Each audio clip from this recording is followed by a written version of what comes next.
Monseñor Lucía, por favor. ¿Cómo está, monseñor? Muy buenos días, un gusto poder tenerlo aquí en el diálogo de I-99. Dentro de la hoja de ruta que usted tiene ahora como nuevo presidente de la Conferencia Episcopal de Ecuador es justamente trabajar contra la insensibilidad que está instalada dentro de la ciudadanía. ¿Cómo lo va a hacer? Muy buenos días. Muy buenos días. Sí me repite Sí, la sí. pregunta porque el audio no estuvo muy preciso. Claro que sí. Yo, Monseñor, ahora como nuevo presidente de la Conferencia Episcopal Ecuatoriana, usted me imagino tiene una hoja de ruta y entre ellos justamente es trabajar en contra de la insensibilidad que está instalada dentro de la ciudadanía. ¿Cómo lo va a hacer? bueno, digamos, partimos de ese hecho de la insensibilidad, la incoherencia, la indolencia, indiferencia, es verdad. Pero yo creo que tampoco podemos quedarnos mirando, como digo, el lunar, la parte negativa. Yo creo que también hay que mirar la otra cara. Y justamente que hay mucha generosidad, hay mucha bondad, hay mucha solidaridad.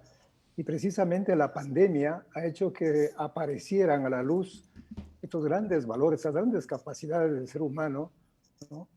De tal manera que uno puede levantarse, yo diría hasta literalmente, hablando de Guayaquil, de las cenizas, de las tragedias peores que puedan haber. Entonces yo creo que es un momento, alguna vez lo dije, el gran desafío es creer, volver a confiar en nosotros mismos, en nuestras capacidades para seguir adelante. Y creo que eso pues ayudará mucho más a que también aquellas personas que están insensibles, indiferentes, indolentes, a despertar, a descubrir que no vale la pena vivir en esos espacios, ¿no? Entonces yo creo que por ahí tendríamos que trabajar mucho y creo que eso se contagia, la alegría se contagia, la generosidad se contagia, la solidaridad. De hecho, yo les comento, el día de ayer, por ejemplo, tuvimos la oportunidad de firmar un compromiso entre Naciones Unidas, la Municipalidad y el Banco de Alimentos de Aconía Guayaquil para repartir 250,000 kits de alimentos. Imagínense que llegue solamente a una familia con 4 miembros. Estamos hablando casi de 1 millón de personas.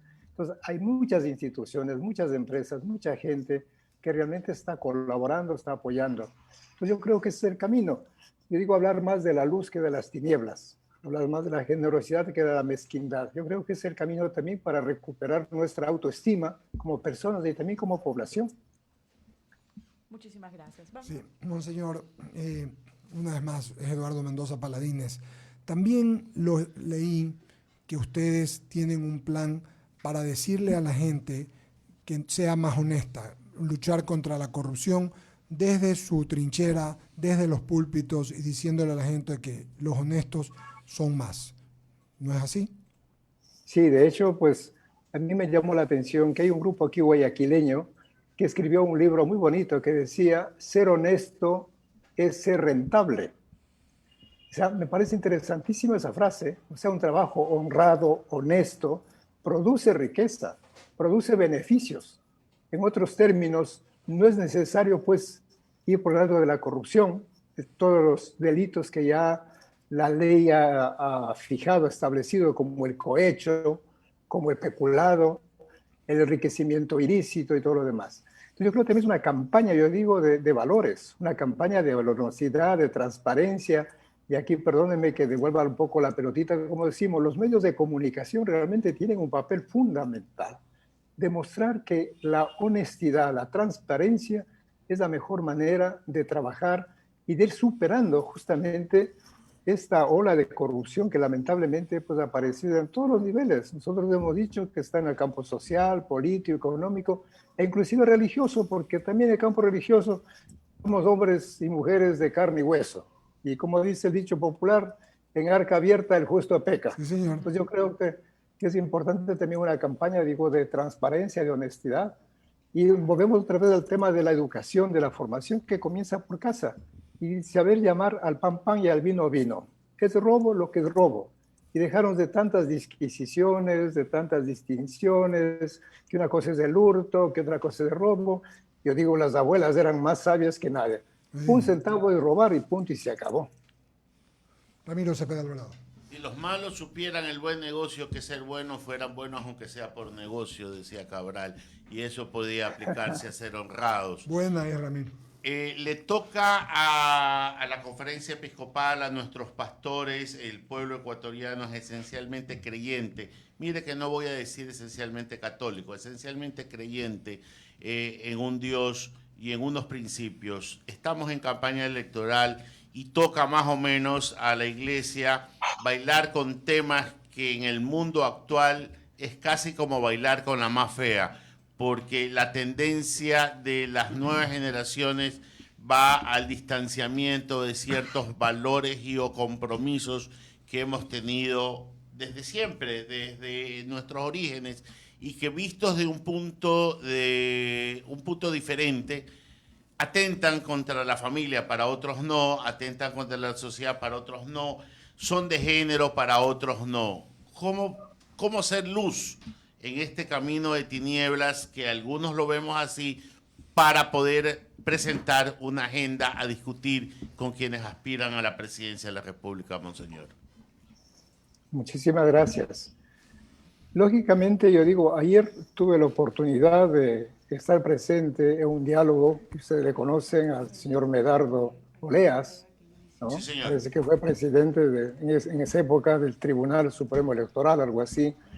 Y yo me quedé impresionado con una afirmación que él hizo, que más del 80 y hasta el 90% de los ecuatorianos, pues simplemente es apático al campo político, que casi no le interesa. Inclusive él nos decía... Frisado, ahí esperemos. Porque las personas deciden a última hora, faltando una semana, y a veces una urna, es ahí, ¿no? Entonces, ¿cómo despertar también ese deseo, no ese deseo, sino hacer conciencia del derecho y el deber que como ciudadanos tenemos, y aquí me incluyo, como ciudadanos tenemos pues de participar en este Estado que tiene el sistema democrático?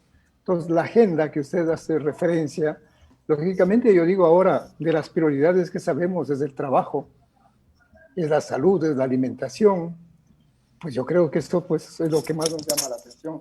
Por supuesto que hay que tratar también los otros temas que son importantísimos, como se acaba de decir muy bien, el tema de la vida, el tema de la familia y otros temas que están ahí. Nosotros, digamos, oportunamente haremos llegar una orientación, es simplemente una orientación, es una propuesta para que las personas con mucha libertad la analicen, la vean, si conviene o no conviene. Pero yo aquí me permito decir algo. Yo creo que es importante lo que usted ha dicho, ¿no? Pues Ecuador es un país donde la inmensa mayoría es creyente. Sí, señor. Entonces yo creo que no se puede simplemente descalificar, descartar, excluir, como decimos, a alguien porque es creyente. Y eso me parece pues que ya es injusto. Y es una falta de coherencia porque hablamos de una sociedad inclusiva, pluralista. Pero cuando aparece alguien que dice creer en Dios, usted no tiene nada que hacer aquí, usted no tiene nada que hacer. Peor si es un cura o un obispo, automáticamente nos excluyen. Oiga, no es así. Cada uno, pues lógicamente, desde su posición puede aportar a que esta sociedad que llamamos así pueda contar con los espacios de reflexión, con los elementos de juicio y tomar las grandes decisiones. Yo creo que es importante también para nosotros. Yo tengo que decir, ventajosamente aquí en Guayaquil hay una apertura muy grande, personas muy respetuosas y personas que son transparentes, coherentes, que no tienen ni miedo a decir que creen en Dios o que no creen en Dios también, ¿no? Pero con el respeto merecido. Entonces yo creo que esta agenda que usted dice me parece interesante. De hecho, pues el día de mañana vendrán algunas personas para elaborar justamente algunos puntos que nosotros vemos importantes y que los candidatos pues tendrían también que pronunciarse, decir cuál es su posición sobre esos temas que usted lo ha mencionado. Jaime Velázquez, sí. Sí, Jaime, la iglesia es madre y tiene que orientar. Jaimito. Gracias, Ramiro.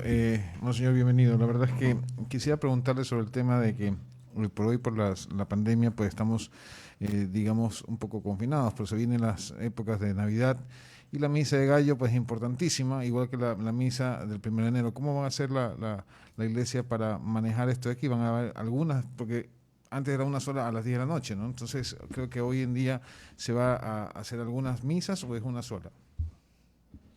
Bueno, yo creo que nosotros hemos ido respondiendo también a estas realidades. Y lo que claro, antes era una sola, ahora tenemos que ofrecer otros espacios justamente para salvaguardar la vida, la salud.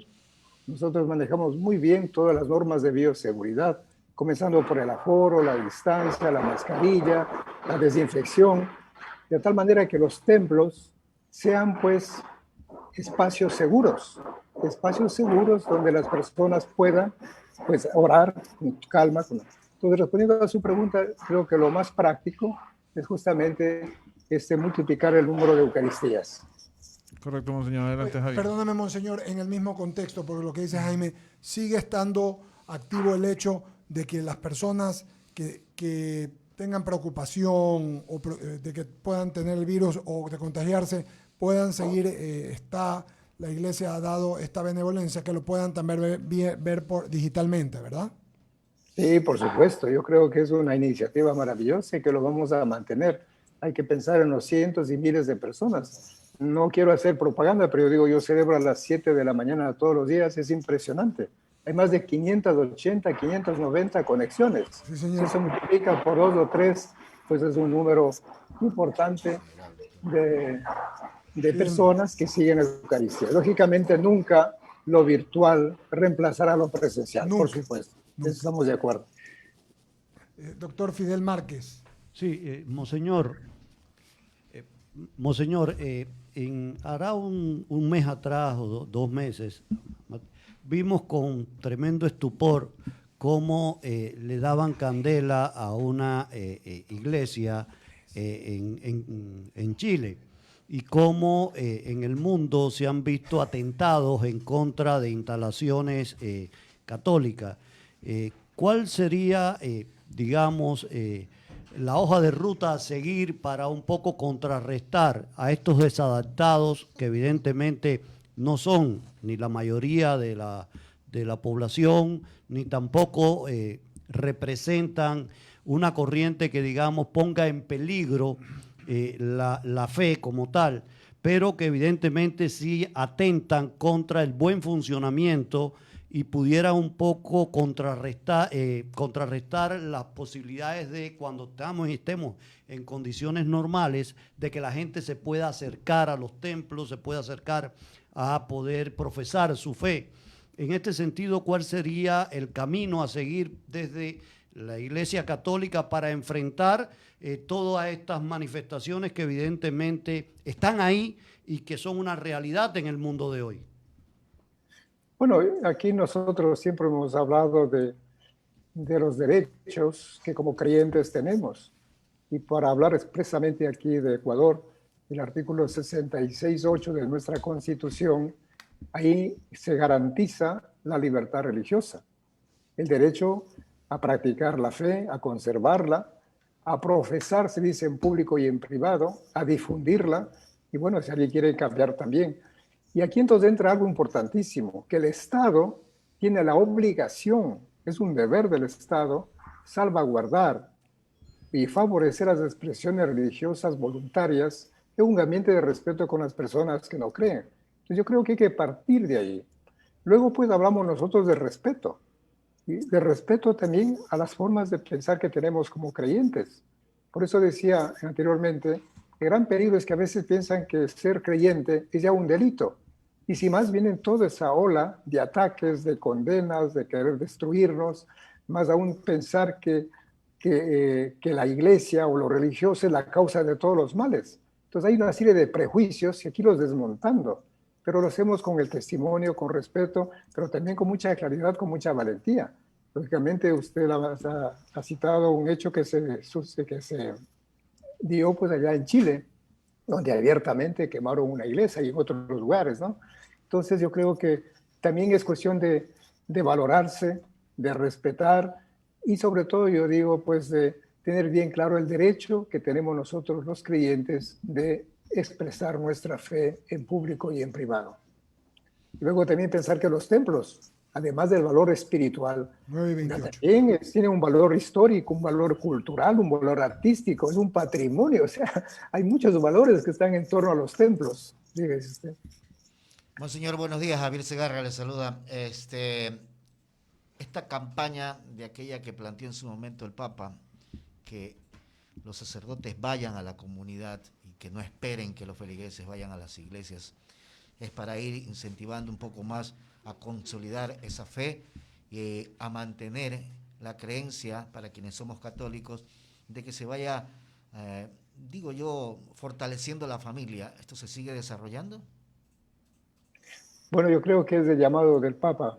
Yo digo, el contar con un Papa de América Latina, un argentino, que él pues siempre estuvo en contacto con el pueblo, haciendo uso de los medios públicos, visitando los barrios, escuchando a las personas, solidarizándose con ellos. Todos esos grandes valores, pues ahora nos comparte, hace posible que a nivel de Iglesia Universal también, pues nosotros los llevemos adelante.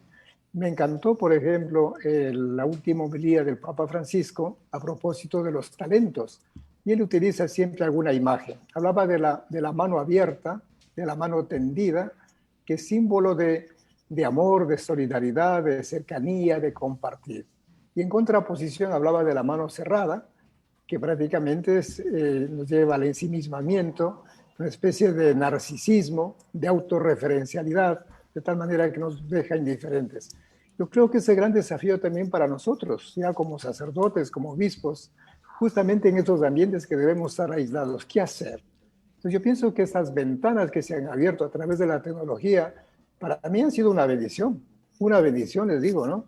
Y eso me lleva también a un mayor compromiso de orar, de meditar y de ser coherente también con mi vida, sabiendo que ahora pues son esos medios que disponemos y podemos llegar, repito, pues a muchísimas personas para justamente fortalecer lo que usted acaba de decir, esos valores familiares, que para muchas personas también han sido momentos de crisis, inclusive de tensión, de conflicto, porque eso de pasar las 24 horas del día juntos, alguien me decía, mira, antes era muy fácil porque por el trabajo, por la prisa, apenas nos veíamos 1 hora, 2 horas y bueno, y aparentemente todo iba bien. Pero ahora que estamos ahí, comienzan a aflorar, pues también aquellos sentimientos negativos, pero muchos lo han tomado como algo positivo. Bueno, vamos a curar esas heridas, vamos a descubrir lo grande, lo maravilloso que es estar juntos. Entonces yo creo que todo eso tenemos que aprovechar también en estos momentos, justamente para reforzar la familia ya en valores fundamentales, en valores pues inquebrantables, y ustedes lo viven de una manera muy particular. Monseñor, solo un comentario. Esta semana murió el cardenal. Queríamos expresarle a nombre de esta emisora y de este programa el pésame, porque cuando un cardenal muere, muere un príncipe de la iglesia y muere un pastor del país. Con este comentario y este pésame, sabemos que el Papa no tiene tiempo, es sine tempore para elegir el cardenal, pero según su real saber y entender, Ecuador, ¿para cuándo podría aspirar a tener un nuevo cardenal? Bueno, lo primero que tenemos que recordar es que los cardenales son consejeros del Papa, de tal manera que él los elige libremente. No está ligado el cardenalato a un lugar, a una iglesia, y eso pues lo ha demostrado últimamente el Papa, porque con esa libertad que le caracteriza, él ha nombrado pues al que ha visto conveniente. Solo por decir un nombre en San Salvador, pues nombró un obispo auxiliar a quien lo conocía. De tal manera que depende ya de la voluntad del Papa, ¿no? Porque es el nombre, repito, nombra a sus consejeros. Entonces aquí no hay ningún derecho, no hay ningún mérito en estos nombramientos, ¿no? Lógicamente que el Papa consultará al señor nuncio, a algunas personas, porque no conoce a todos, pero yo creo que él pues oportunamente elegirá a un cardenal para Ecuador. Monseñor, muchas gracias, muy amable. Yo vuelvo a decirle lo que digo siempre, hay bobos, hay tontos que quieren vender la idea que podemos vivir sin Cristo, y no se puede vivir sin Cristo. Y yo respeto todas las tendencias. De hecho aquí, ayer lo vimos en una foto, me decía Lucía Jaramillo, estaba usted, estaba la alcaldesa, el vicealcalde y estaba un evangélico, un pastor evangélico. Respetamos todas las tendencias, pero no se puede vivir sin Cristo, y piensan y creen que se puede, y esto es un error que está cometiendo la sociedad, o si no es un error, es una estrategia previamente preconcebida por algunos lobbies de alguna gente que quiere que se viva de esa forma, y no se puede vivir con ello. Por eso le agradecemos, le mandamos un abrazo. Ya viene Navidad, lo volveremos a molestar para hablar del verdadero sentido de la Navidad, más aún un año tan complicado como ha sido el del 2020, y que usted nos pueda dar su orientadora palabra a todos los ecuatorianos. Muchas gracias, monseñor. Yo les agradezco inmensamente por la claridad, la coherencia. Yo creo que tenemos que quitar de la cabeza ese prejuicio de que ser creyente es un delito, oiga, Sí, como si fuera un imagínese. pecado gravísimo. Imagínese. Y bueno, y los ecuatorianos de aquí más del 70, 80, 90% somos creyentes. Y cualquier político sensato, si no es creyente, tiene que respetar. Sí, señor. Tiene que respetar y estar dispuesto a escuchar también una voz, que después de esté de acuerdo no es otra cosa. Pero los creyentes yo creo que tenemos derecho a expresar una voz que ayude justamente a vivir mejor. Gracias de corazón. Gracias, monseñor. Gracias, Un monseñor. abrazo. Un abrazo. Gusto de saludarlo. Era Gracias. monseñor Luis